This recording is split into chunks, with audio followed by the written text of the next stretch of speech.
change is a powerful thing. When I think about change, I think about something much deeper than just altering your routine or picking up a new hobby. I'm talking about changing the way you see the world, the way you interpret your experiences, the way you understand your own journey. And if you're going to really make progress in your life, if you're going to get anywhere meaningful, then one of the first places to begin is to change your perspective. Most people think that success comes from changing their circumstances, finding a new job, moving to a different city, maybe even getting around a new group of friends.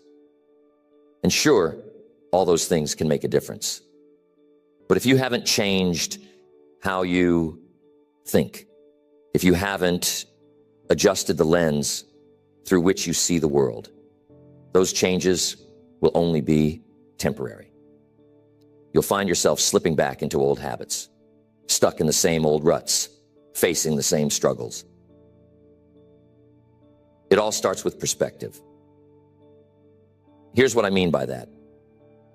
Two people can be in the same situation, right? They can be handed the same set of circumstances, maybe the same opportunity or even the same obstacle. And yet, one person will rise while the other person stays stuck. Why is that? It's perspective. One person sees the challenge as a stepping stone. The other sees it as a stumbling block. One sees the opportunity as an exciting chance to grow. The other sees it as a risk, something to be afraid of. Have you heard the story of the two salesmen? Two shoe salesmen are sent to an island to sell shoes. After arriving, they both observe that no one on the island is wearing shoes. The first salesman is dejected. He sends a message back to the company. There's no market here. No one wears shoes. The second salesman, with a gleam in his eye, sends back an entirely different message. Huge market. Nobody has shoes yet. Same island, same situation. Two totally different perspectives. And that's how life is. You're going to face situations where everything will depend on how you choose to see it. And if you want to change your life, you've got to start by changing how you think about what's happening to you. It's not what happens to you that determines your future. It's what you do about it.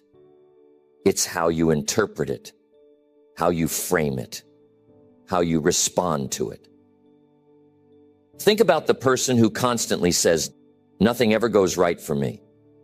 Now, maybe things haven't gone well. Maybe they've faced some real difficulties. But with that mindset, guess what happens? They become a self-fulfilling prophecy. They've already determined that nothing's going to change. So they don't see the opportunities when they come. They don't recognize the small victories along the way. They don't take action because they've already decided that it's not going to work out.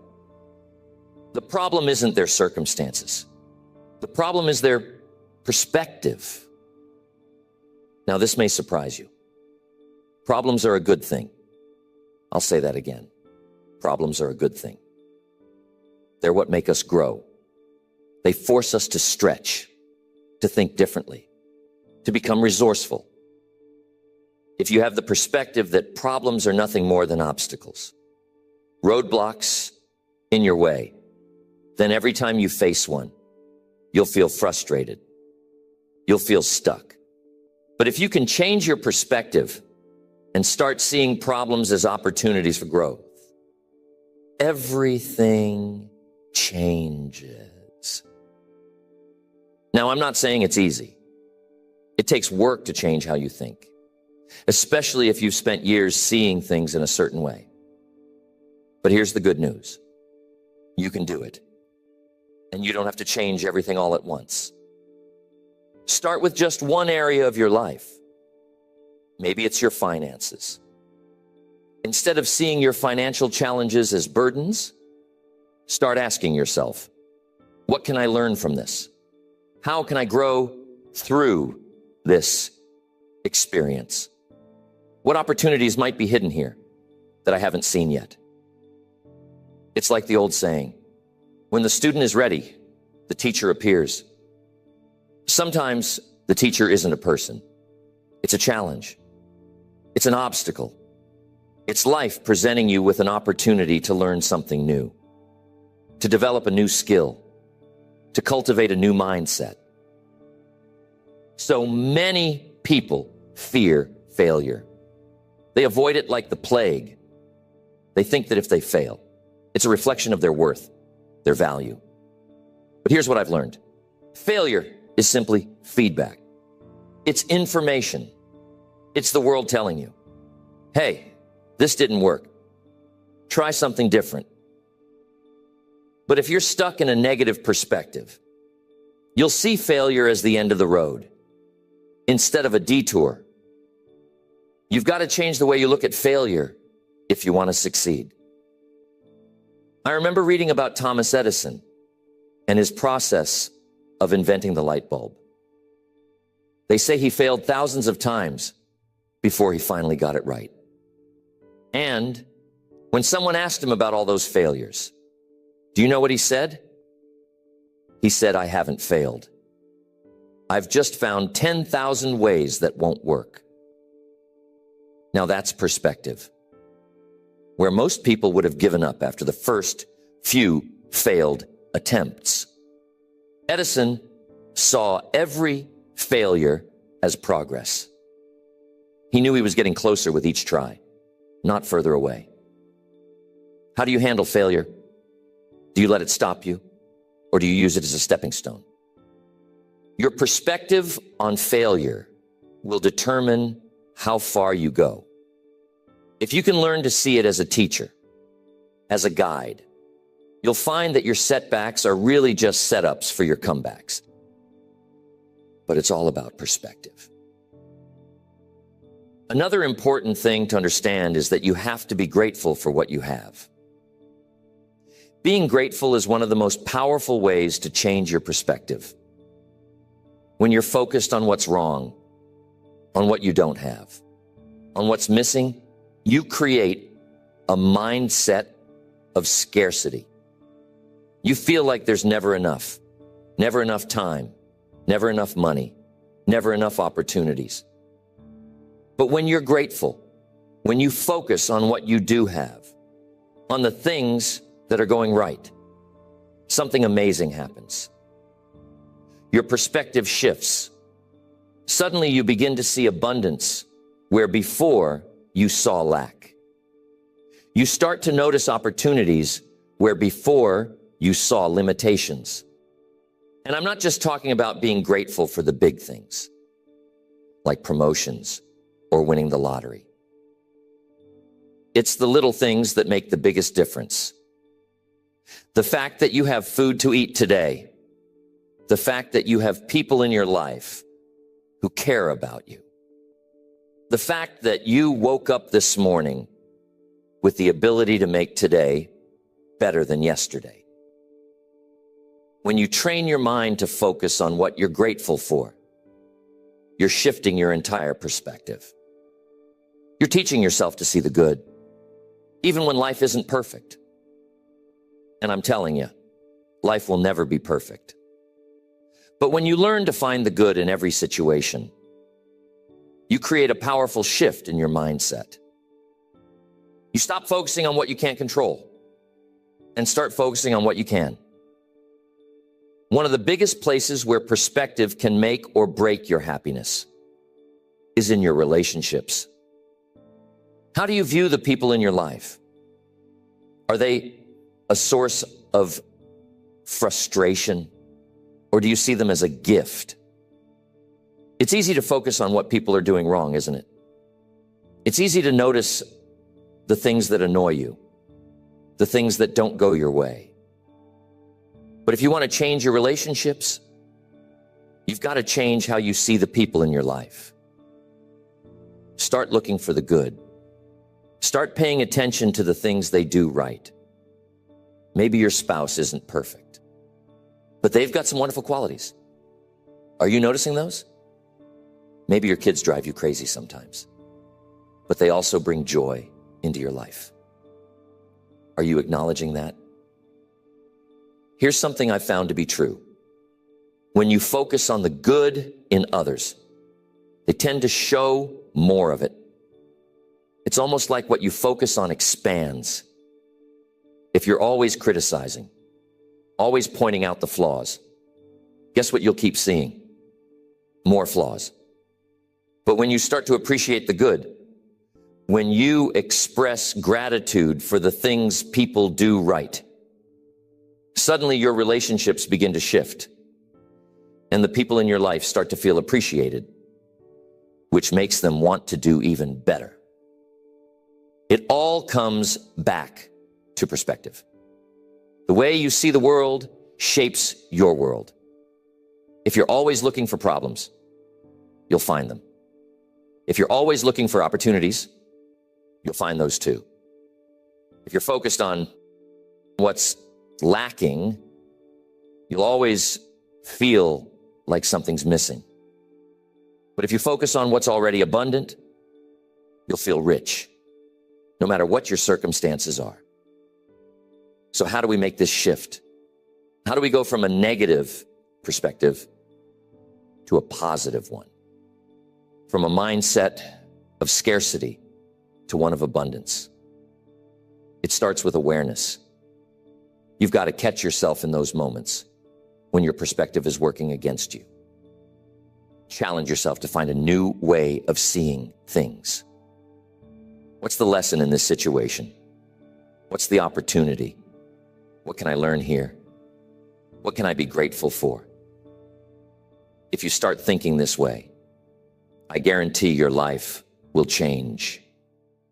Key. Let me say this. Rebuilding yourself starts with a decision. A decision that says, I will not remain where I am. And isn't that a powerful moment? That realization that where you are today does not have to be where you stay. Some people make the mistake of thinking they're stuck, that life has dealt them a bad hand, and now they must live with it. But that's not true. Life can be redesigned. Our habits can be reshaped. Our character can be rebuilt. And what does it take? A simple decision. The power of a decision should not be underestimated. You see, every significant change in life begins with that. Deciding you want something different, something better. But here's the catch. Deciding is not enough. It's just the start. After the decision, what follows is the process. And I'm telling you, process is where most people falter. You see, it's not the excitement of making the decision that builds character. It's the discipline in following through. It's the daily work, the effort, the persistence. And that's what we're really talking about when we say rebuild yourself. We're talking about a journey, one where you'll be tested, where you'll doubt yourself, where you'll be tempted to quit. But if you keep going, something incredible happens.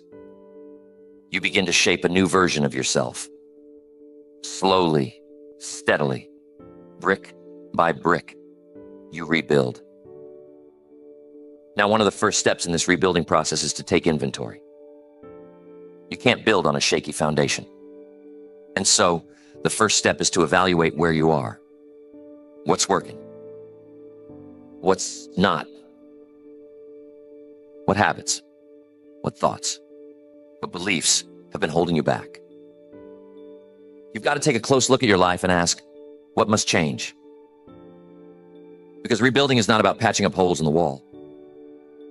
It's about tearing down what's broken and replacing it with something stronger. And I'm telling you, this isn't easy. Facing the truth about yourself, about your life, it takes courage. But you can't fix what you don't acknowledge. You can't build strength on a foundation of denial. So the first key is awareness. Be aware of what needs to go. It might be a mindset that's kept you small, a fear that's held you back, or a habit that's drained your energy. You've got to look it in the eye and say, this is what I must let go of. But once you've done that, once you've identified what's no longer serving you, the next step is replacement. It's not enough to remove bad habits. You've got to replace them with better ones. You've got to build something in place of what's been torn down. And this is where the daily disciplines come into play. Small actions repeated over time, these are the building blocks of transformation. Now, we've all heard the phrase, Rome wasn't built in a day, and it's true. But I'll tell you something, Rome was built daily. It was built brick by brick, stone by stone. And that's how you rebuild yourself. One habit at a time, one action at a time. You don't have to overhaul your entire life in one giant leap. That's a sure way to get overwhelmed and give up. Instead, focus on one area at a time. Maybe it's your health. Maybe you need to start by rebuilding your energy, your vitality. How do you do that? You start small. Maybe it's a 10-minute walk every morning. Then it becomes 20 minutes. Maybe you replace one unhealthy meal with something nourishing. It's not the big sweeping changes that transform you. It's the little consistent actions. Over time, these small efforts compound. And before you know it, you've built something strong, something lasting. Or perhaps it's your mindset that needs rebuilding. You see, we are all shaped by the stories we tell ourselves. Some of us have been telling the same story for years. I'm not good enough. I'll never succeed. That's just the way things are. But here's the good news. You can rewrite your story. You can choose a new narrative. And that's one of the most powerful steps in rebuilding yourself, changing the way you think. I remember hearing a story about a man who spent years believing he could never be more than average. He had grown up hearing that success was for other people, not for him.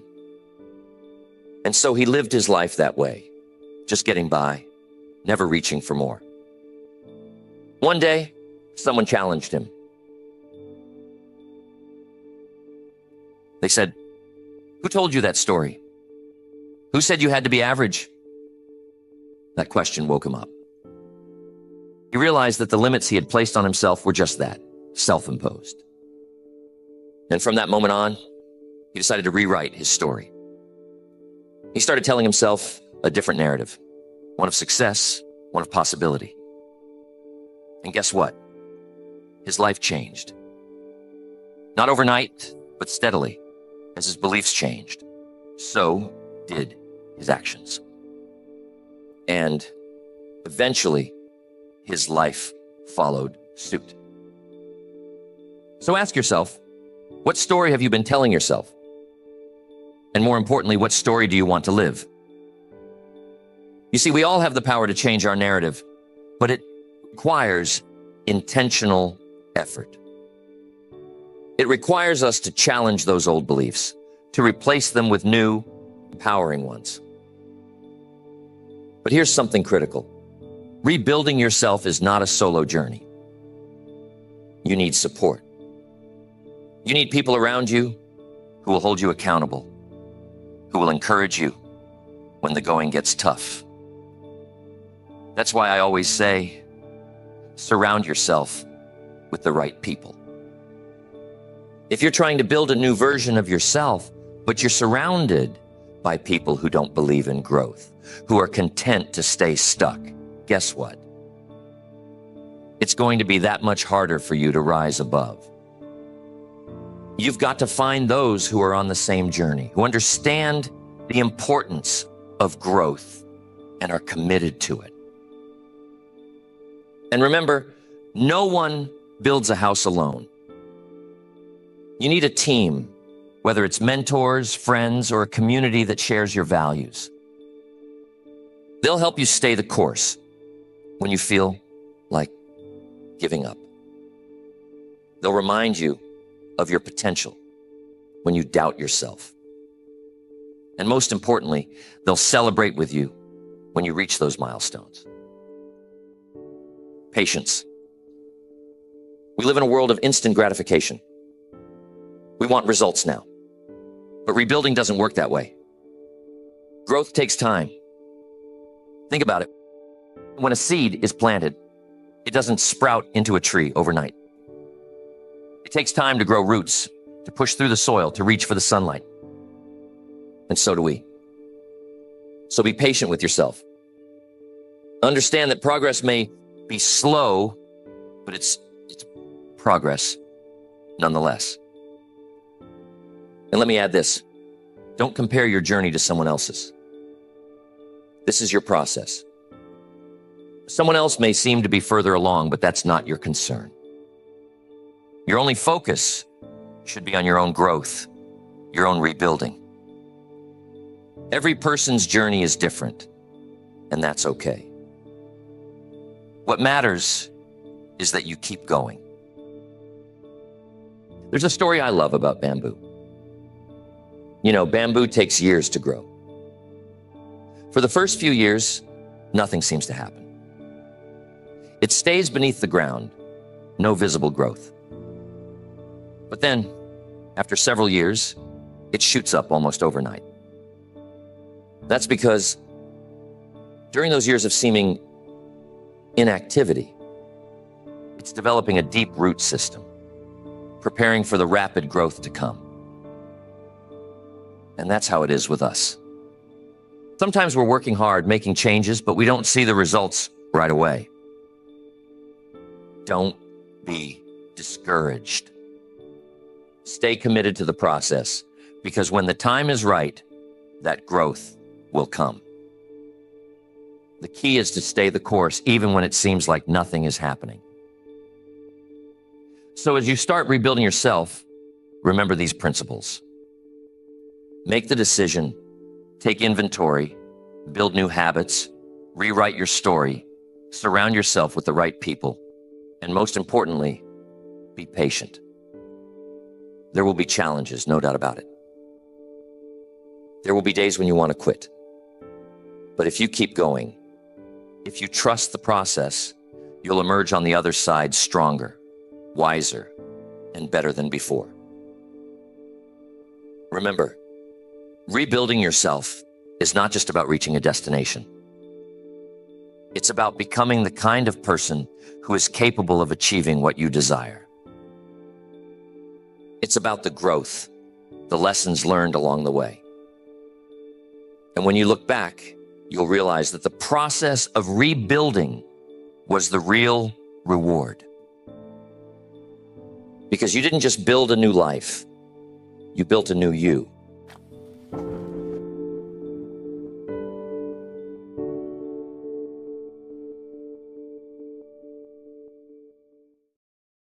One of the most important things that separates us from the rest of the world, that determines how far we go, how high we rise, is our ability to control our emotions.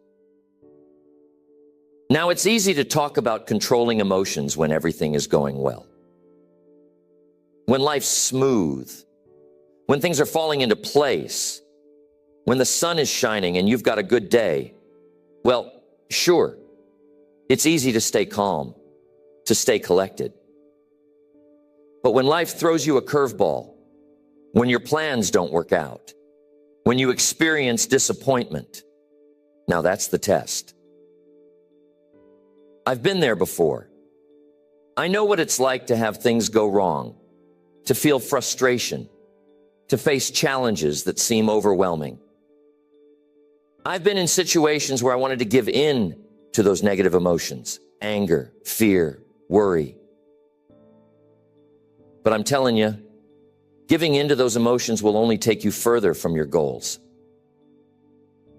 It will cloud your judgment, rob you of your energy, and hold you back from making clear, rational decisions. The challenge in life is not that emotions come. The challenge is what we do when they show up. How do we respond? Because emotions, if you're not careful, can be like a storm. And when the storm blows through, if you're not anchored, it can blow you off course. How many times have you been in a situation where your emotions got the best of you? Where you reacted too quickly, said something you regretted, made a decision that wasn't the best because you let your emotions take over. It happens to all of us, but the key is learning to get better at managing those moments. It starts with awareness. You have to be aware of what's going on inside. You can't control what you don't acknowledge. Too often people are so caught up in reacting to life, they don't even realize they're letting their emotions run the show. They're upset, they're angry, they're fearful, and they just react. They're like a puppet being pulled by the strings of their emotions. But I'm here to tell you today, you can cut those strings. You don't have to be controlled by what you feel in the moment. Now let's talk about that word, control. What does it mean to control your emotions? It doesn't mean to suppress them. It doesn't mean to pretend you don't feel anything. It doesn't mean to become some kind of robot. No, that's not the point at all. To control your emotions means to guide them, to be in charge of how you respond to them, to recognize when an emotion is there, but not let it control your actions. It's like this.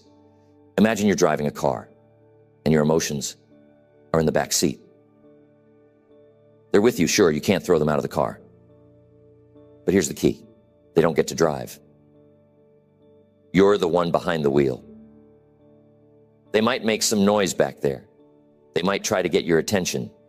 But at the end of the day, you decide where the car goes. You decide how fast or slow you go, and you decide when to turn. That's what it means to control your emotions. Now, some emotions are more challenging than others, aren't they? Fear is a big one. Fear has stopped more people from achieving their dreams than almost anything else. Fear of failure, fear of rejection, fear of the unknown. But here's the thing about fear. Fear is natural. Fear is there to protect you, but sometimes it goes too far. Fear is like an overprotective parent that doesn't want you to leave the house. What if something goes wrong, it says? What if you fail? What if you get hurt? But here's the thing. If you listen to fear, you'll never leave the house. You'll never step into the world of possibilities. When fear comes knocking, acknowledge it. Say, I see you. I know why you're here. But don't let it make the decisions for you. Remember, you're the driver, not fear. Fear can ride along, but it doesn't get to steer. Another big emotion is anger. How many times have we let anger get the best of us? How many relationships have been damaged? How many opportunities lost because someone let anger take over? Anger is like fire. It can consume everything in its path if you let it. But here's the thing about fire. It can also be controlled. It can be used for good. Anger, if controlled, can fuel change. It can push you to stand up for what's right, to defend yourself or others. But uncontrolled anger is destructive. You've got to learn to pause. That's the key. Pause. Take a breath. Step back. Before you react, give yourself a moment to think. When you pause, you give yourself the power to choose how you'll respond. It might sound simple, but I'll tell you, that pause can make all the difference in the world. It can save you from saying something in anger that you'll regret later. It can save you from making a decision out of frustration that will cost you dearly down the road. The pause gives you control. And what about sadness? What about those moments when life knocks you down and you feel defeated? When you've worked hard, you've given your best, and it still didn't work out. When you lose something or someone important to you. Those are tough moments. And it's okay to feel sad. It's okay to grieve, to feel the weight of the loss. But don't stay there. Don't unpack your bags and live in sadness. Feel it, yes, acknowledge it, but then make a decision to keep moving forward. Life is still happening, and there's still more ahead of you. One of the most powerful things you can learn to do is to shift your focus. When you're feeling overwhelmed by emotion, whether it's fear, anger, sadness, or frustration, shift your focus. Ask yourself, what else is true right now? Maybe you're upset about something, but what else is happening in your life that's positive? Maybe you're afraid of taking a step, but what's the opportunity on the other side of that fear? Emotions will often try to make you focus on just one thing, but life is bigger than that. There's always more going on, but you've got to look for it. I remember working with a young man in my early days. He was talented, driven, but he had a problem. His emotions were running his life. If something didn't go his way, he'd get frustrated and quit. If someone criticized him, he'd get angry and lash out. And he couldn't understand why he wasn't getting ahead. I sat him down one day and I told him, you've got to stop letting your emotions run the show. You've got the talent, you've got the drive, but until you learn to control your emotions, you're always going to be stuck. It took time, but he started to understand. He started to practice that pause, to shift his focus, and little by little, he gained control. And as he did, something amazing happened. His career took off. People started to trust him more. Opportunities came his way because people saw that he was steady, that he could handle the ups and downs without losing his head. That's the power of emotional control. It opens doors for you that you never even knew were there. But here's the thing. It's a lifelong practice. You don't just wake up one day and suddenly have perfect control over your emotions. No, it's something you work on every day. Every day, life will give you opportunities to practice. Someone will cut you off in traffic. Something will go wrong at work. You'll get frustrated with a friend or a loved one. And in those moments, you get to decide, will I react or will I respond? Reacting is what most people do. They feel something and they react instantly without thinking. But responding, that's different. Responding means you take a moment, you think it through, and then you choose how to act. That's emotional control. That's maturity. That's power. So, how do we develop this skill of responding instead of reacting? Well, one of the keys is to develop a mindset of calm. And how do you do that? By focusing on what you can control and letting go of what you can't. So much of our emotional turmoil comes from trying to control things that are outside of our control. Other people, circumstances, the economy, the weather. But the truth is, the only thing you really have control over is yourself. Your thoughts, your actions, your responses. So when you find yourself getting worked up about something, ask yourself, is this something I can control? If the answer is no, then let it go. Focus your energy on what you can do and let the rest be. Your emotions are powerful, but you are more powerful. You are the one in control. You get to decide how you respond to life, how you handle the challenges that come your way.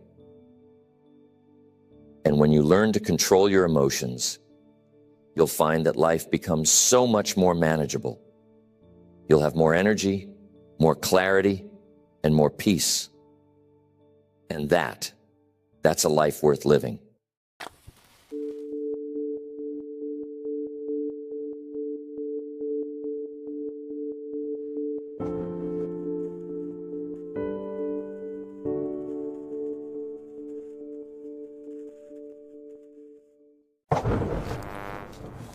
Choose your battles wisely.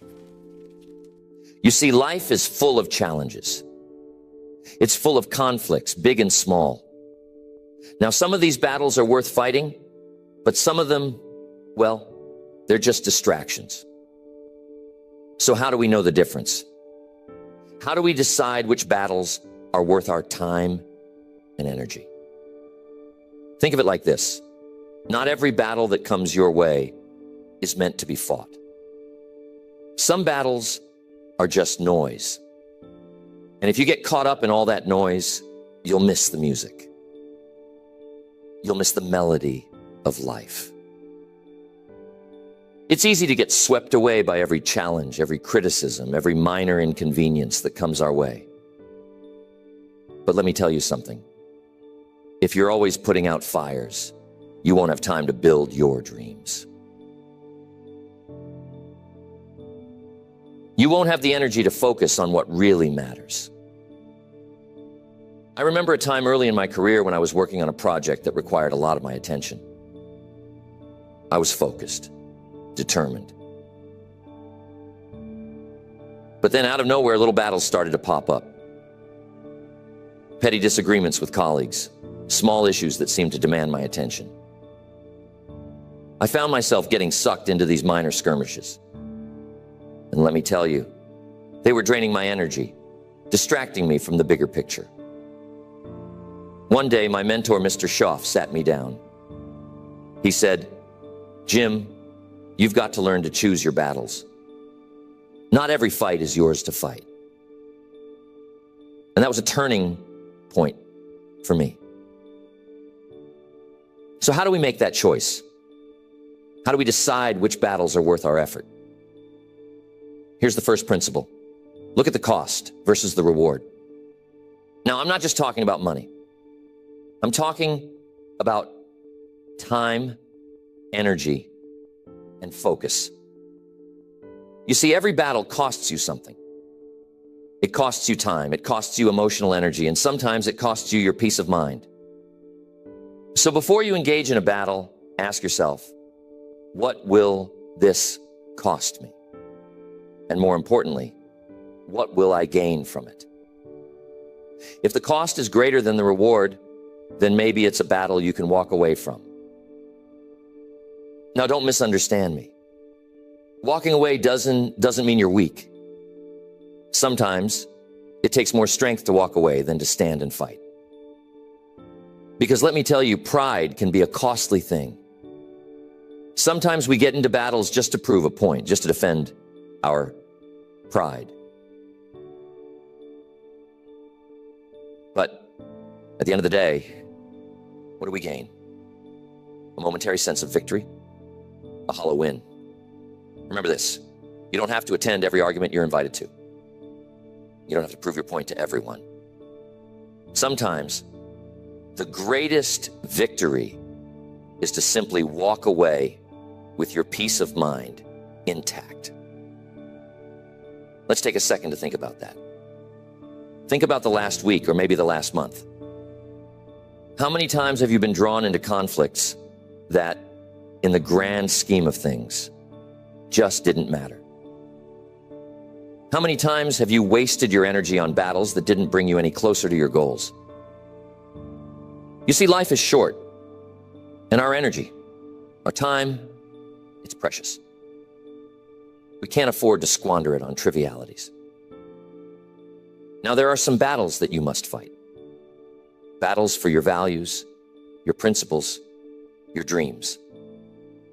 Those are the battles worth fighting. They're the battles that define who you are. But even then, you must be strategic. You must approach them with wisdom, not just emotion. You see, passion is a wonderful thing. It's the fire that drives us. But if it's not tempered with wisdom, it can lead us into battles we're not prepared to fight. It can lead us to make decisions that cost us more than we can afford. Think about a business leader. A leader who fights every battle that comes his way. Every small complaint, every minor setback is a leader who will burn out. A leader who will lose sight of the vision. But a wise leader knows when to stand firm and when to let go.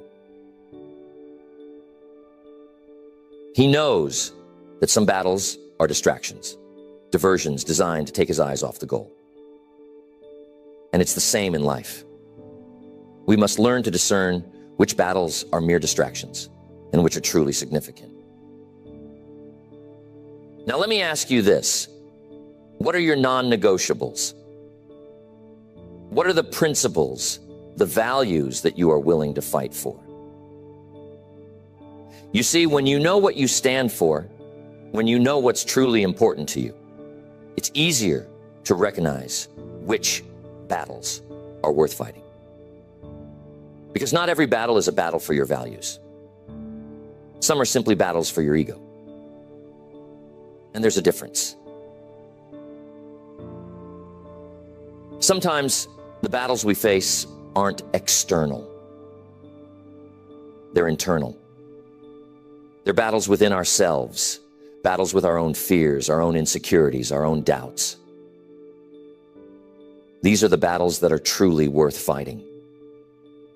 Because when you conquer those inner battles, you become stronger, wiser, more capable.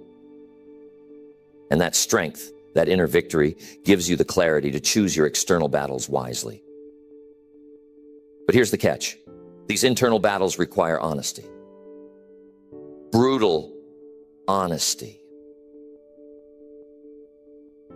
They require us to look in the mirror and face our own weaknesses, our own blind spots. And that's not easy.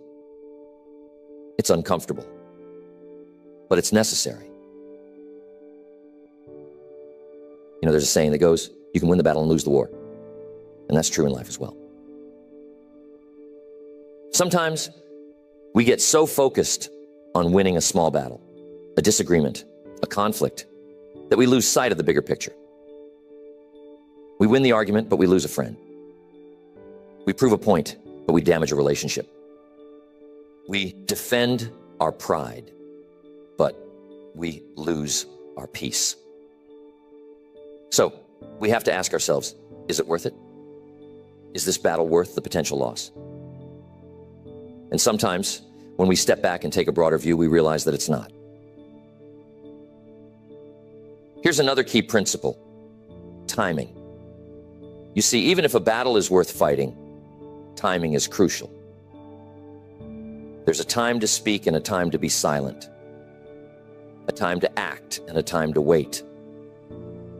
Sometimes the best way to win a battle is not to fight it in the heat of the moment, but to wait for the right moment.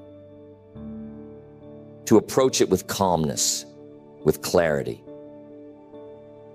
Because when we act out of impulse, out of anger, we often make mistakes. We say things we regret.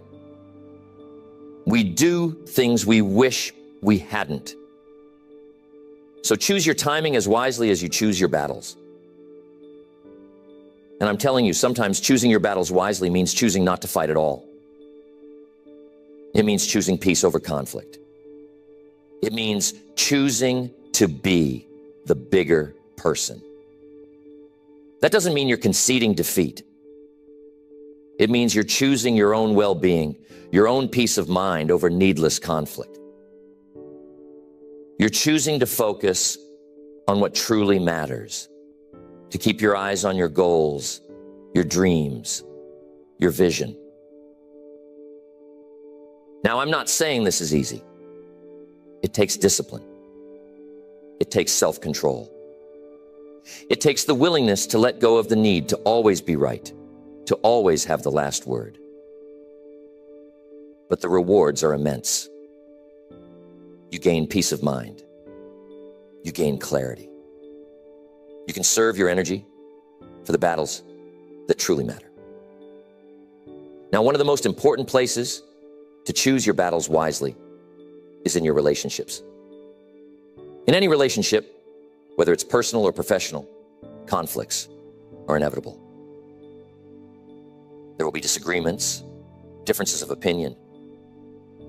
But the question is, are you fighting to win, or are you fighting for the relationship? Because sometimes winning the battle means losing the relationship. And you have to decide what's more important.